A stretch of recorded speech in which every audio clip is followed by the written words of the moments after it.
नमस्कार. मी डॉक्टर अभिलाष. रिसेंटली तुम्ही आमचा खूपच सुंदर पॉडकास्ट बघितला असेल सर्व काही वरती, देवी देवतांच्या संबंधित. आज मी विचार केला एका विषयावर तुम्हाला थोडीशी क्लॅरिटी द्यावी. हा विषय आहे बळीशी संबंधित. बळीबद्दल जे मी सांगितलं आहे त्यात मी तुम्हाला खूप महत्त्वाची इन्फॉर्मेशन सांगत आहे आता. पहिली गोष्ट म्हणजे बळी जी आहे ती फक्त जीव हत्येशी संबंधित नाही आहे.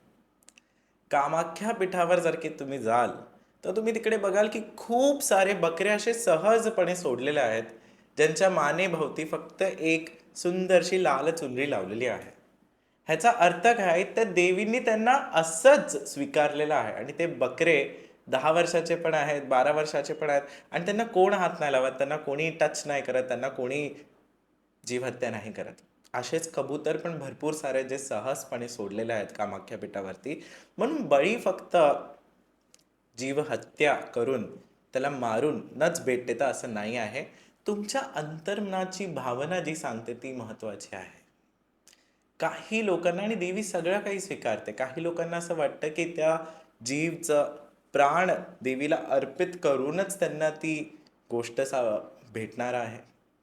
आणि काही लोकांना असं वाटतं की सहज ते जीव देवीच्या नावाने करून पण ती गोष्ट त्यांना भेटणार आहे. आणि म्हणूनच हे जे बळी आहे, हे बळी फक्त बोललं जातं. आणि ह्याच्यामध्ये पण सात्विक बळी देखील असते. फक्त ही जी तामसिक बळी किंवा राजसिक बळी ज्याच्यात आपण एखाद्याचा जीव घेतो तर तसंच नाही आहे. सात्विक बळी देखील आहे, ज्याच्यामध्ये कधी तुम्ही बघाल तर कोवळा जो असतो त्याला कट केलं जातं किंवा लिंबू असतो त्याला कट केलं जातं. ह्याला सात्विक बळी बोलतात. किंवा ऊस ऊस असतात त्याला कट केलं जातं. आणि म्हणून बळीचे खूप सारे प्रकार होऊन जातात. आपण ह्या गोष्टीला समजून घेणं खूप गरजेचं आहे. काही रीती आणि परंपरा तशा चाललेल्या आहेत.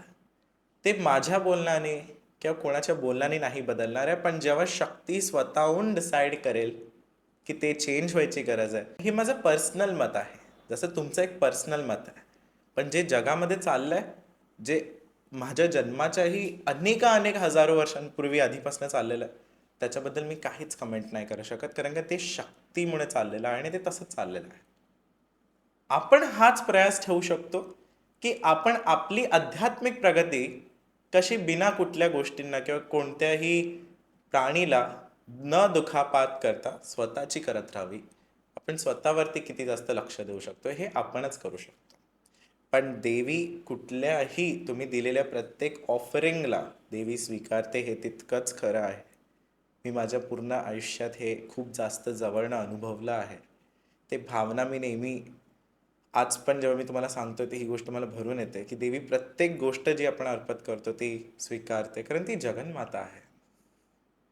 तिचं तत्वच इतका सुंदर आहे आणि तो आपल्याला समजणं खूप गरजेचं आहे असं मला वाटतं.